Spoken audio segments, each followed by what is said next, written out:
தமிழ்நாட்டில் பெண் அரசியல்வாதிகள் ஒரு சில பேர் தான் இருக்கிறார்கள். நடிகை குஷ்பு, தமிழிசை சவுந்தரராஜன், விஜயதாரணி போன்ற ஒரு சிலர் தான் அதில் பெயர் பெற்று இருக்கிறார்கள். அப்படி பெயர் பெற்று இருக்கும் விஜயதாரணி தான் இப்போது செய்திகளில் அடிபடும் முக்கிய கருப்பொருளாக இருக்கிறார். விஜயதாரணியின் குடும்பம் காங்கிரஸ் குடும்பம். இவரது தாய் பகவதி 1977 வருடத்திலேயே மகளிர் காங்கிரஸ், தமிழக மகளிர் காங்கிரசின் தலைவியாக இருந்திருக்கிறார். அப்படிப்பட்ட காங்கிரஸ் குடும்பத்தில் வந்தவர்தான் விஜயதாரணி. விஜயதாரணியை 3 முறை எம்எல்ஏவாக தேர்வு செய்தது காங்கிரஸ் கட்சி. கன்னியாகுமரி மாவட்டம் விளவங்கோடு தொகுதியிலிருந்து 2 முறை தேர்ந்தெடுக்கப்பட்டிருக்கிறார் விஜயதாரணி. கடந்த 2 முறை அவர் விளவங்கோடு தொகுதி எம்எல்ஏவாகத்தான் இருந்திருக்கிறார். இப்படிப்பட்ட நிலையில்தான் அவர் கட்சி விட்டு கட்சி ஜம்பிங் செய்திருக்கிறார். இரண்டுமே தேசிய கட்சிகள் தான். காங்கிரஸில் இருந்துதான் பிஜேபிக்கு தாவி இருக்கிறார் விஜயதாரணி எம்எல்ஏ. எம்எல்ஏ என்று சொல்லக்கூடாது, அவரது எம்எல்ஏ பதவி பறிக்கப்பட்டுவிடும் சில தினங்களில். ஏனென்றால் அவரே எம்எல்ஏ பதவியை ரிசைன் செய்து விட்டார். விஜயதாரணி காங்கிரஸில் இருந்து பிஜேபிக்கு தாவினால் கட்சி தாவல் தடை சட்டம் அவர் மீது பாயாதா என்று அனைவரும் கேட்டுக்கொண்டிருந்தார்கள். ஆனால் அதற்கு இடம் தராமல் அவர் தனது எம்எல்ஏ பதவியை காலி செய்து விட்டார். அவரே ரிசைன் செய்து விட்டார். அதற்கு அவர் சொல்லும் காரணம் ரொம்ப சுலபமானது. மோடியின் சாதனைகளை பார்த்துத்தான் நான் கட்சி விட்டு கட்சி தாவி விட்டேன் என்று பேட்டி கொடுத்திருக்கிறார் விஜயதாரணி. கடந்த 3 முறை இவரை எம்எல்ஏவாக வாய்ப்பு கொடுத்தது காங்கிரஸ். அப்படிப்பட்ட காங்கிரஸையே உதறி தள்ளிவிட்டார். தமிழிசை சவுந்தரராஜன் குடும்பமே காங்கிரஸில் இருந்தது. அப்படிப்பட்ட தமிழிசை சவுந்தரராஜனும் கூட காங்கிரஸில் இருந்துதான் பிஜேபிக்கு தாவினார்.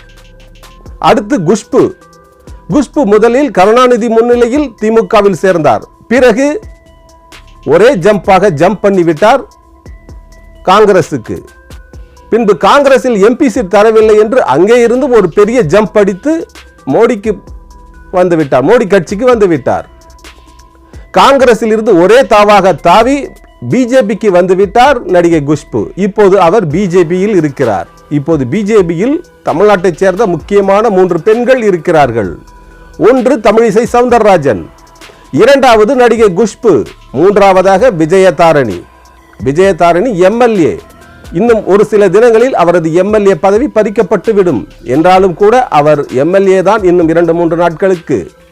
விஜயதாரணி பிஜேபியில் சேர்ந்து விட்டார், சேரப்போகிறார், இதோ போகிறார், இதோ டெல்லி இருக்கிறார் என்றெல்லாம் கடந்த வாரம் கூறிக்கொண்டிருந்தார்கள். ஆனால் அவர் நான் கட்சி தாவுவதற்காக வரவில்லை, உச்சநீதிமன்ற வழக்காடுவதற்காக வந்திருக்கிறேன் என்றெல்லாம் கூறிக்கொண்டிருந்தார். ஆனால் இப்போது பகிரங்கமாக காங்கிரஸில் இருந்து பிஜேபிக்கு தாவி விட்டார் விஜயதாரணி. அரசியலில் இதெல்லாம் சாதாரணம் என்றாலும் கூட இவரை வளர்த்துவிட்ட காங்கிரஸ் கட்சியிலிருந்து இவர் தாவி இருப்பது மக்கள் மனதில் மிகப்பெரிய கோபத்தை ஏற்படுத்தி இருக்கிறது விஜயதாரணி மீது. கன்னியாகுமரி மாவட்டம் விளவங்கோடு தொகுதிக்கு இப்போது எம்எல்ஏ கிடையாது. அங்கே ஒரு பை எலெக்ஷன் நடத்தப்பட வேண்டும். விஜயதாரணி உயிரோடு இருக்கும் போதே கட்சி தாவி விட்டதால் அந்த இடம் காலியாகி விட்டது. ஆகவே அங்கே பை எலெக்ஷன் நடத்தப்பட வேண்டும். பை எலெக்ஷன் என்றாலே அதிக செலவு தரக்கூடிய ஒரு தேர்தல். இப்படி ஒரு பை எலெக்ஷனை உருவாக்கி விட்டார் விளவங்கோடு தொகுதியில் விஜயதாரணி வருகைக்கு பிஜேபிக்காரர்கள் வருக வருக வெல்கம் என்றெல்லாம் சோசியல் மீடியாக்களில் வருக வருக என்று கூறிக்கொண்டிருக்கிறார்கள். அதே சமயம் விளவங்கோடு தொகுதி மக்கள் மற்றும் சமூக செயல்பாட்டாளர்கள் இவரை கடுமையாக சாடிக்கொண்டிருக்கிறார்கள். விளவங்கோடு தொகுதிக்கு நீ வந்து பார் விஜயதாரணி, உனக்கு என்ன நடக்க போகிறது என்றெல்லாம் கூறி சமூக வலைதளங்களில் பல்வேறு கருத்துக்கள் பதிவிட்டுக் கொண்டிருக்கிறார்கள். விஜயதாரணி என்ன நினைத்து பிஜேபியில் சேர்ந்திருப்பார், எப்படியாவது இவருக்கு எம்பி சீட் கொடுத்து இவரை எம்பியாக்கி விடுவார்கள் என்று பேரம் நடத்தியிருப்பதாகவே தெரிகிறது. இவருக்கு வரும் தேர்தலில் எம்பி சீட் கொடுத்து இவரை டெல்லிக்கு எம்பியாக ஆக்குவதாக உறுதி கொடுத்திருக்கிறது பாஜக. ஆகவே தான் அவர் கட்சி தாவி இருக்கிறார்.